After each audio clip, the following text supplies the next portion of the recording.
हमें भी नहीं पता, हमने भी पता नहीं कब बनाया था ये नियम, हमारे काम आ रहा है अभी कि वो बैटरी पर भी एजेंट के दस्तखत हो। और अब कमीशनिंग के बाद, क्योंकि 5 ही दिन बचे हैं और इसमें सिंबल लोड हो चुके हैं, ये उनके सामने में स्ट्रांग रूम में जाएगी, डबल लॉक लगेगा, 3 लेयर की सिक्योरिटी रहेगी, 3 लेयर की, जिसमें सीएपीएफ भी शामिल होगी, मस्ट है, ऑब्जर्वर होंगे। उसके बाद जब वो पोलिंग के डिस्ट्रीब्यूशन के दिन निकलेंगी, उस दिन फिर यही प्रोसेस होगा, सारा प्रोसेस वीडियोग्राफ होगा। यानी वीडियोग्राफ होने के बाद फिर वो फील्ड में पहुंचेंगे, सेक्टर मजिस्ट्रेट साथ में रहेंगे, फिर कैंडिडेट के एजेंट साथ में रहेंगे, फिर वहां पहुंचेगी, फिर कहेंगे भाई देख लो इसको, सब ठीक है, जो आपको नंबर दिया, हाँ, और उसके नंबर भी सबसे शेयर किए जाएंगे, इस नंबर की मशीन इस बूथ पे जाएगी। फिर जब वो बूथ पे पहुंच गई तो कहें भाई मिला लो आप, इसी नंबर की है कि नहीं है, वोट भी डाल के देख लो 50 ठीक है कि नहीं है। किसी ने 50 डाले, किसी ने 20 डाले, किसी ने कहा नहीं हमें ठीक है हम नहीं डालेंगे।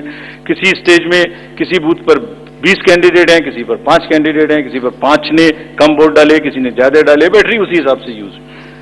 फिर पूरे दिन वोटिंग हुई, तब एक एक वोट का हिसाब रखा, फिर बंद हुआ, बंद होने के समय में एंड ऑफ क्लोज ऑफ पोल में फिर से दस्तखत कराए, फिर से हिसाब लगाया कितने वोट पड़े, फिर से फॉर्म 17C दिया, उसको कितना दिखाएंगे, कौन दिखाता है इतना, बताइए। कोई एक प्रोसेस कंपैरेटिव बताइए पूरी कंट्री में जहां public disclosure disclosure disclosure participation participation इतना अधिक हो, कोई ये बताइए प्रोसेस। उसके बाद में बंद करने के बाद में उसको स्ट्रांग रूम में बंद किया, फिर काउंटिंग के समय निकाला तो एक बैरिकेटिंग लगाई, उस बैरिकेटिंग के बीच में से जाएंगे, इधर उधर से नहीं जाएंगे ताकि कोई मिक्सअप ना हो। अच्छा, मिक्सअप कैसे होगा, वो नंबर हमने आपको दिया हुआ है। जब काउंटिंग में पहुंचे तो फिर कहें भाई चेक कर लो, फिर 17C से चेक कर लो, round wise round this is happening. And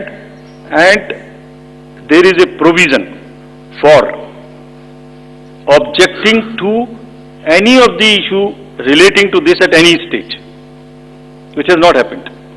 so हम इंडिविजुअल जिसने, वो बिल्कुल सेफ है, बिल्कुल रोबस्ट है। अच्छा, और मैं बताता हूं आपको, आप पिछले 15-20 इलेक्शंस देख लीजिए, it is giving results after results differently. जहां मतलब ऐसा नहीं हो सकता कि जब पसंद का रिजल्ट ना आए तभी गलत है, ऐसा नहीं हो सकता। एनीवे, हम सबका इंडिविजुअल जवाब देंगे और आपको भी बताएंगे, उसको वेबसाइट पे डलवाएंगे,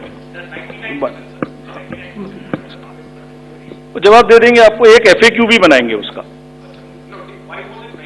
बताता हूं मैं आपको, बट इसमें थोड़ा सा, चलिए आप अपना प्रश्न पूछ लीजिए, अभी ये बता देता हूं जी, बता दे, ये भी इसी के साथ बता दे। Will take some questions from the, नहीं, ये प्रभु जी का इसके साथ ही बता देता हूं।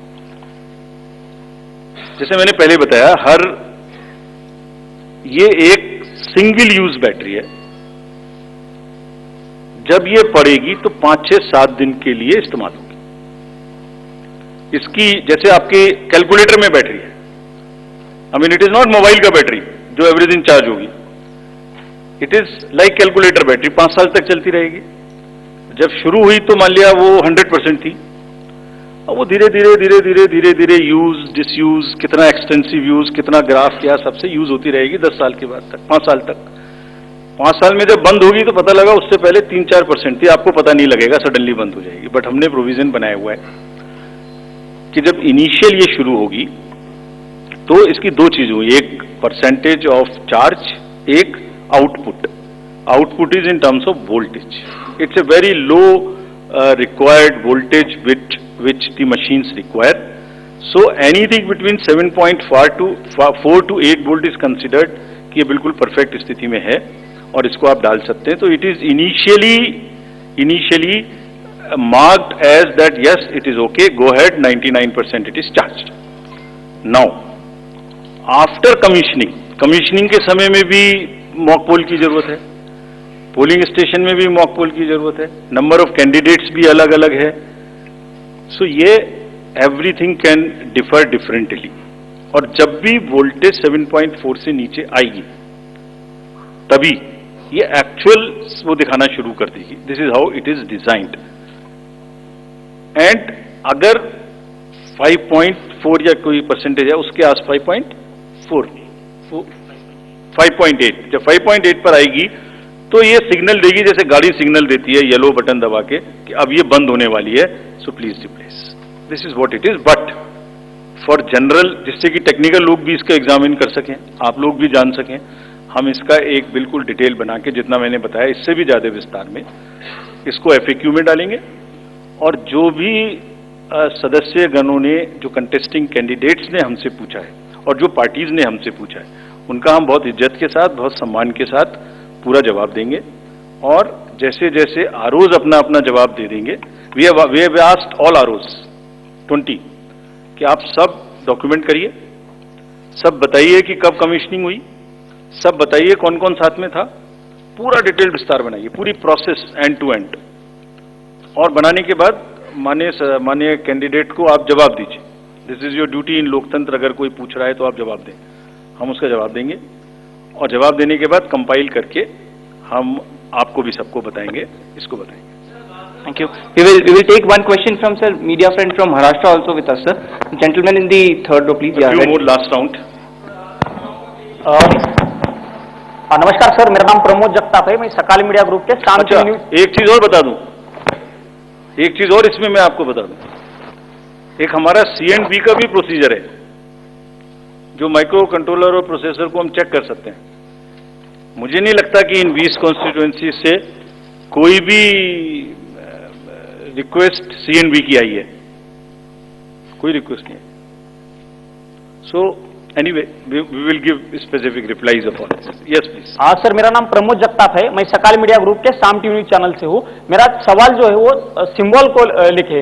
महाराष्ट्र में एनसीपी के 2 गुट होने के बाद तुतारी और ट्रम्पेट, तुतारी जो है शरद पवार की पार्टी को दे दिया, लेकिन लोकसभा चुनाव में ट्रम्पेट जो है वो भी सिंबल कोई इंडिपेंडेंट कैंडिडेट को दे दिया था।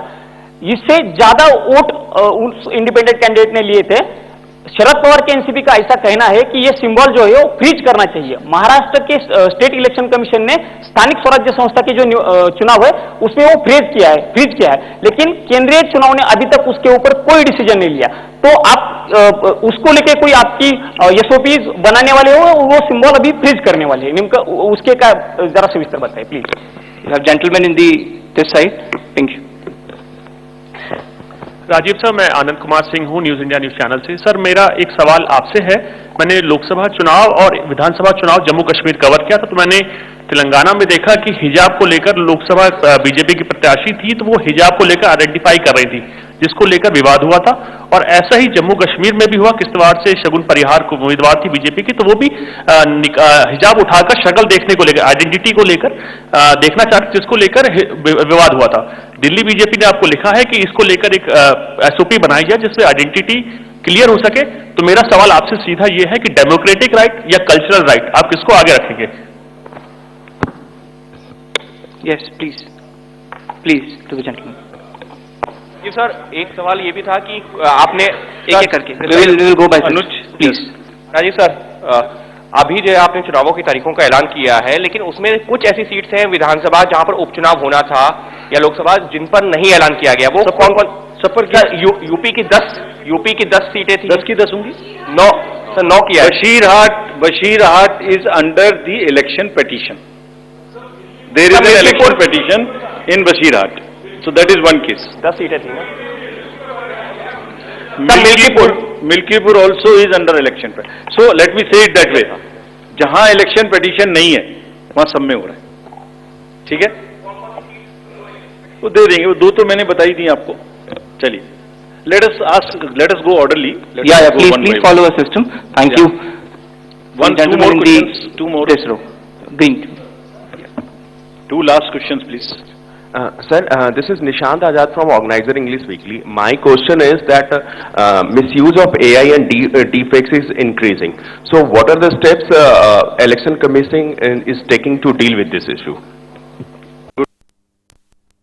सर, अभी मुंबई जैसे बड़े शहर में जिस तरीके से दिन दहाड़े मर्डर हुआ, महाराष्ट्र में जिस तरह से लगातार घटनाएं बढ़ी हैं अपराध की, इसको लेकर बहुत ज्यादा चिंताएं हैं, बहुत सारी बैठकें भी हुई हैं।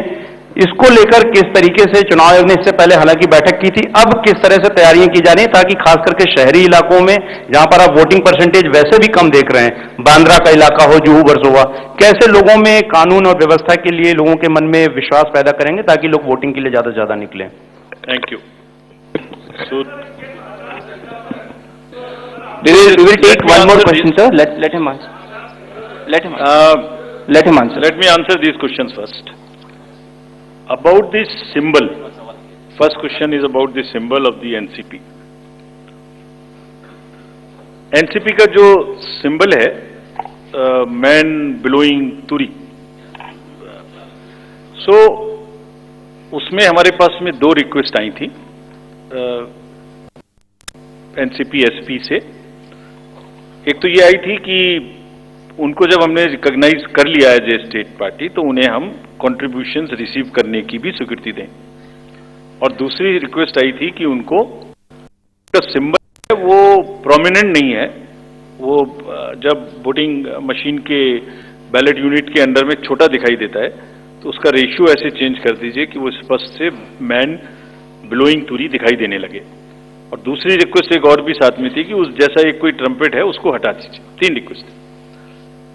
सो पहली रिक्वेस्ट हमने उनकी मान ली, हमने उन्हें उसी दिन ऑथराइज कर दिया था कि आप ड्यूली कंट्रीब्यूशंस ले सकते हैं, subject to the disclosures which every political party has to do.